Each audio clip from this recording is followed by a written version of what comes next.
Hello, everyone, and welcome back to the podcast. I'm Angela, and I am thrilled to have with me here today Marko Petrovic. My guest today, exploring the depths of ancient wisdom and its application in our modern world, is his passion, and it's also his way of life. He's a two-time best-selling author and the visionary behind the Mara Project, where he leads transformative retreats to some of the world's most sacred sites and offers unique products that have been birthed through his many travels and pilgrimages. His journey has allowed him to uncover and reintegrate lost rituals and spiritual practices that are profound yet applicable to everyday life. By sharing these insights and stories, he aims to illuminate paths not just for individual transformation, but also for collective awakening. And I love that. So thank you for being here today. Thanks for having me on here, Angela. Yeah, and welcome to the podcast. And so, first of all, maybe say your name for everybody, because I really messed that up. No, you were very close. So my name is Marko Petrovic. Okay, thank you. And tell us a little bit more about just how you ended up doing what you're doing now. Like, how did you get from, where you were to where you are now? It's a great question. In my most recent book, I spoke about how the moment of transformation was like a point of divine intervention that I had, where I got a really clear sense that the life that I was living in Australia was completely done, and it was time for me to move on. But I'd love to answer the question by speaking to something else that happened much earlier than that, because you were speaking about how a lot of the conversations that you have on this podcast are about grief. And I had a fascinating pivotal moment in my life in relationship to grief, which was actually the passing of my mother, which was over a decade ago now. This is 11 years since. And for me, that moment, as much as I grieved, it was also a celebration in a way. And that may sound a little strange, because how can you grieve and celebrate? But I do feel that my direct experience of that time was that life was stretching me both ways so that I could appreciate the human experience. So, of course, there was a profound grieving process and sadness of no longer having my mother there and not being able to share with her some of the important stages of life that I would have loved for her to be around for. Yet at the same time, in her presence not being there, it cracked me open to life in a way that I'd never experienced it before, and to appreciate love in a way that I'd probably never even considered. So for me, it was like a big wake-up call at the same time. And I'd say truthfully, my whole journey of where I am right now, if there was a few guiding words that led me that whole way, those would have been the last words that my mother shared with me, which was, son, don't do anything that you're not happy with. And Wow. to this day, those words still guide me. And they were shared with me on her final days. So for me, it was profound that someone who was aware that she was about to cross over had the capacity to muster up a message like that and share it in a very pointed and direct way, where it just pierced through, the turbulence of everything that I had going on at the time, the sadness of coming to terms with the reality that I don't know how much longer she's going to be around for, the wall of emotion and tiredness of doing everything that we can to support her and to be there for her, and at the same time holding back emotion for not wanting to burden her with anything more, knowing that she's going through, the most intense process that any human does at one point. They appreciate that point in their, or the end of their journey here. So it was like I had all this turbulence going on, and to hear her words in that moment, that like a fishing hook just caught me and pulled all my awareness, and it was that guiding spear or that arrowhead that has been the piece that I've come back to many times in my life when I've found that I'm doing all of this and I don't feel fulfilled. I don't feel satisfied. I don't feel like things are working out. It's like I start to grieve my own life. Your mom came up with this amazing message for you to not do anything that won't make you happy. And here you are, now chasing your joy through that experience, which obviously was really transformative for you. Hmm. Yeah, absolutely. Yeah, yeah. And so now, what do you find yourself doing that's bringing you happiness? Because I know a lot of people will, do like you did, try to do all the things we're told to do, get a good job, Hmm. get married, have children, get a big house, a car, whatever. All that stuff is supposed to make you happy. Sure. But what are you doing now that makes you happy? Yeah, I mean, I'm really deeply fascinated by ancient cultures. And when I say ancient, sometimes people think of that stuff that's like long forgotten, but I'm talking about the stuff that's still very much alive today. And, there's indigenous cultures around the world that have beautiful practices for how to stay connected to life and how to live an inspired life. And so I have a fascination in understanding their psychology, how they map life. And also, many of them have practices of visiting sacred sites, and as part of these visits, they do pilgrimages, right? So it redefines for me what prayer actually is. When you realize that they'll gather together as a family and they know that they're going to a sacred site, and every single step is a prayer along the way, right? So it's not just the moment when they like open up to source, the creator, to pray, but they're praying with every single step. And I received so much from that that I mean I could speak about that for years probably, because I spent 9 months in silence because I tasted such depth with everything that they offered that I realized it was wiser for me not to speak for a little while and to just marinate in the beauty of those cultures. And so I really love that. I really love spending time around the fire. I really love being in nature, and I love to what I've termed claim my one moment. And that one moment is the pulse of life as it moves through us. So, what I encountered prior to living this life was I lived a very picturesque life from the outside. So, I had a 40-acre farm, I had a nice relationship. I just finished renovating the house. I had a nice business where I was producing organic fruit and vegetables, some honey, some chicken eggs, and it all looked pretty on the outside. And I got that feedback from everyone that came. They were like, "Oh wow, this place is so magical," and it was. But despite all of that I had, I felt lukewarm on the inside. And that to me was a dangerous place to be, because I feel like many people let their whole life slip by in like things just being okay. It's almost like if we had greater tragedy, then we'd have a necessity to make a change. Whereas if things are not bad, but they're not great, then it's just okay and life keeps going by. And I felt that coming into my 30th year. And I said, you know what? If this is life, I'm not interested. I want a life that's fully alive. I want a life that burns red hot with inspiration. And I'm willing to trade off everything that I have in order to find that. So what I did at the age of 29, going on to 30, was I sold off everything that I owned down to one suitcase and one guitar. And I booked a one-way ticket to Mexico. Mm, wow. How brave. But it does take that sometimes to get us to find that joy and happiness. And I know what you're saying about just living that life, and my life before Blaine passed away was happy. I was happy, I was content. I really didn't know Hmm. that there could be more. Although I think there were times where I felt like you, that there should be more, and maybe when I retired, it would be better. I would be able to do all these things that I want to do, and then I would truly be happy. Right? I was always happy, but Yeah. not feeling the emotion to the and enjoying the experience to the degree I think that I am now. Yeah, I hear that. And I feel like one of the distinctions for me was an awareness of, yeah, you're using the word happy and people are hearing that, and everyone has a different relationship to that word, right?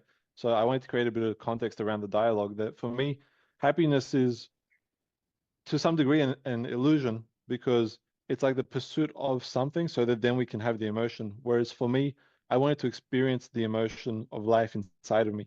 And so for me, like a joyful state is a more accurate expression of it, because when I find myself in joy, then what's going on is that the experience that I'm encountering doesn't matter.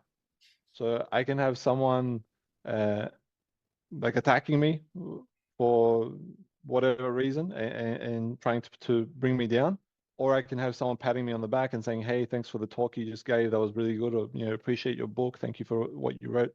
And whether it's good or bad feedback that I'm receiving, I can experience it from a joyful state, because I'm honoring that pulse of life that I mentioned. Like, I'm claiming that one moment of inspiration. So right now I'm in a season of doing a lot of podcasts, right? And for me, some of the conversations are beautiful. On some of them, people like challenge some of the things that I say, and I'm fine with it either way, because for me, I feel the aliveness in going through this chapter of really expressing myself to different people, different communities, and sharing myself in that way. And I feel like happiness is the is like the feedback, if you will, of honoring those little inspirations. I love that. I love that. So tell us what happened when you got to Mexico. Well, the purpose that I went with fell apart very quickly. So the story is that I had a friend who invited me to Mexico right around the time when I had that moment of inspiration to make a change. Within 24 hours, I got a message from him that invited me to Mexico. I mentioned there was a divine intervention before, and that's exactly how I experienced it. I went to Mexico on an agreement to do some kind of work with him on a project that he was working on. But the moment I got there, I didn't feel that aliveness. And I realized, oh no, I've sold off everything I own Mm, to land in Mexico. To realize that I don't want to be working on this project.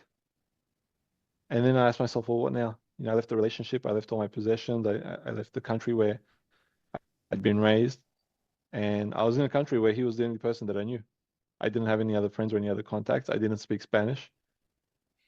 And so I prayed and I asked for some guidance and some clarity around what the heck am I doing in Mexico, and what was the purpose of me being here. A shift that grand couldn't have taken place just for me to book a return flight the next day, right? hmm And so within the same day of me, opening up and just making that request that I get some guidance, I received some, and the guidance came in the form of an invitation to go and spend some time around the fire in a traditional ceremony with some of the original custodians from Mexico. And what I encountered around the fire was a beautiful connection to myself, and uh, a restfulness at the level of the soul that I've never experienced. And so much so that that one night ended up turning into this 9-month pilgrimage that I mentioned of silence. Wow. 9 months of silence. Yeah, so you went on this pilgrimage and you discovered that you really enjoyed this. So how has that led you to what you are doing now?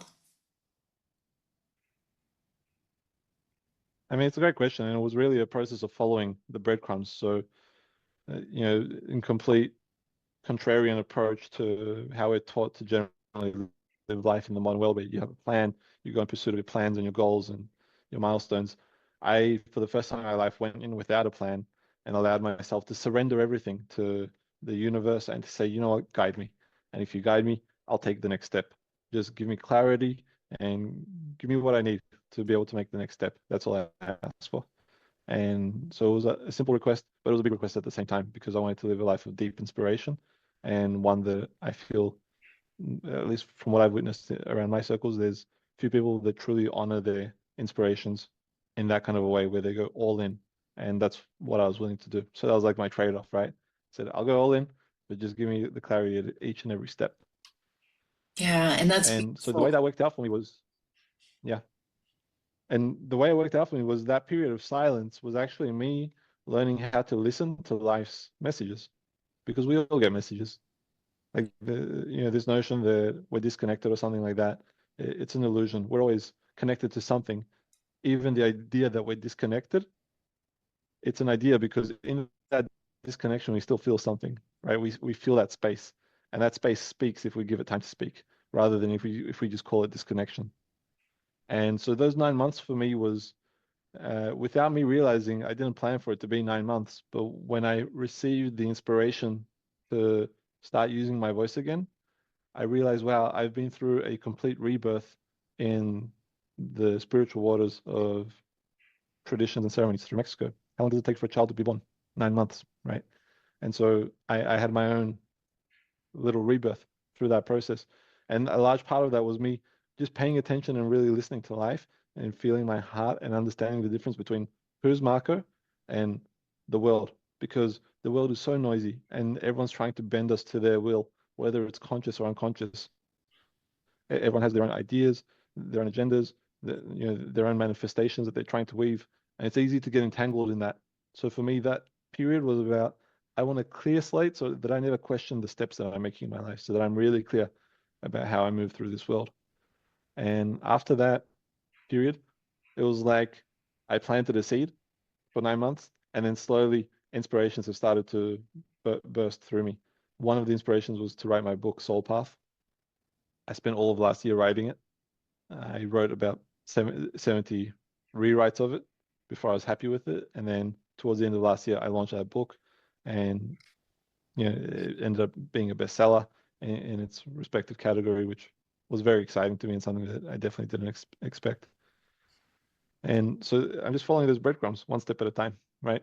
The Mhm. book was one big piece of it, and then Mara project that you mentioned earlier, that was a big piece of it as well. Yeah, and I understand following the breadcrumbs, and listening for that clarity that you talk about and taking the time to do that is really important. And knowing that there are times where um, there's stillness and maybe there isn't a message. I've found that too, and can be uncomfortable in that place. I'm waiting for that direction. But yeah, there's Mhm. there's something about really following that, and how beautiful it is that it led you to writing that book.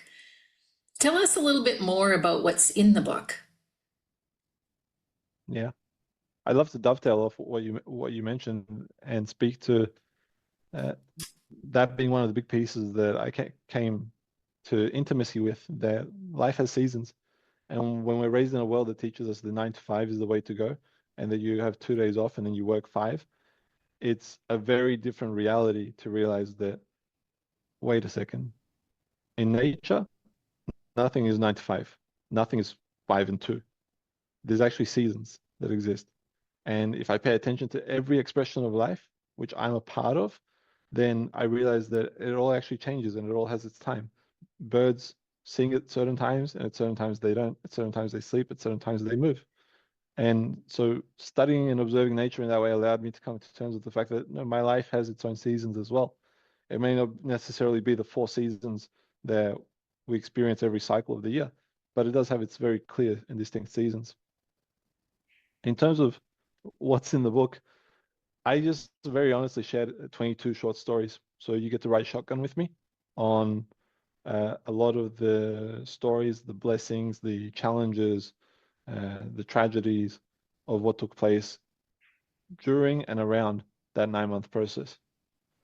And so that's everything from my personal change and transformation to some pretty distinctive challenges that I came up against, and some really beautiful and blessed moments where I got to connect with the poetry of life, where it feels like life is writing out a script for me that I'm just following and living in that state where what I want and what I need are one and the same. And to me, that's truly where the beauty of life is. Because when life is always going to give us what we need, but sometimes we might want something else. And so we might be looking that way, but life is saying, hey, right here, here it is. And I found that the more I come into connection with life, the more I recognize that what I need, what life is giving me, is actually exactly what I want, because it's giving me the perfect amount of support and challenge so that I can feel supported enough to take the next step forward, but also feel challenged enough so that I can keep growing and cracking open through the different shells of life. Beautiful. I love that analogy. That's really cool. And so now, tell us more about the Mara project. Yeah. The Mara project was my expression of giving the best possible effort to have people experience the union of life. And what I mean by that is uh, we live in this world of red light, green light, yes, no, right, wrong, black, white. But there's so much more to life than black and white. There's so much color in it. And we can only experience the color if we come into union with life. And what I found through the pilgrimages and visiting the sacred sites was that if I can peel away at my own illusions about life, I can actually see the totality of how everything comes together. So what I mean by that is everything that seemed like a roadblock ends up becoming a stepping stone to the next chapter and the next step.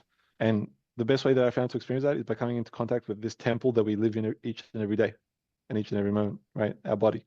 And so the Mara project provides some products. It's probably the most popular one, Dragon Breath, is our hero product, which comes from a plant in Mexico that I came across during my pilgrimages. And so we provide some products and then we provide some retreats as well, where we actually take people on pilgrimages to visit sacred sites to give them that direct experience of life. And that's what it comes down to. It comes down to life's direct experiences, because we live in a world where, I mean, there's so much information, there's so much content available. Everything we want to learn is right there for us, but there's an emptiness that's still there for many. And why? I'd say because most people are living through this section right here, the mind, and they forgot about the rest of the body. And so the products that we sell, the experiences that we put on, it's about people experiencing life through the body in a very visceral, cellular way, and feeling their body switch on and saying, wow, this is the pulse of life inside me. Huh. Let me do this a little more often. Yeah, absolutely. Yeah. So tell it people, how do they get in contact with you? What's the best way to find out about your resources? Yeah, for sure. The best way is on Instagram. So it's at Meet Marko, MeetMarko. Yep. Okay. And everything is there. And so I encourage people to check that out. And certainly your book sounds really interesting. Um, and so cool that you would have that journey recorded so that other people could benefit from those stories. Um, is there anything else you wanted to add or advice you want to give before we wrap up? Yeah, I'd love to leave a take-home message, given the theme of the podcast here that we started with around grief and around challenges and changes, that there's a beautiful quote that says, our greatest treasures are in the caves we most fear to enter. And I've definitely encountered that through my life. And the more I pay attention to where are the really big, whoa, I don't know if I can do that moments, and how can I allow myself to lean into them, because that's where life's most transformational. You know, like that quote says, magic is outside the comfort zone. That's the place outside the comfort zone to go to. And I just wanted to give people a few words to be valiant in pursuit of those fears, because when we bring them into our reality, they actually turn out to be our best friends. And Mhm. what a beautiful world it is to live where your greatest fear is your best friend. Wow. Yes. Where your greatest fear is your best friend. What a different perspective from what we are used to, because that whole fear-based life is very real for a lot of us. Mhm. And just having that perspective is very enlightening. So thank you for sharing all you've shared today, all your wisdom. And I encourage people to check out your website and get that book and take some notes. Rewatch this video and take some notes because there were a lot of profound things that dropped in this interview. So thank you so much, Marko, for taking the time. Thank you, Angela. I've had a great time. Thank you so much. And thanks everyone for listening, and bye for now.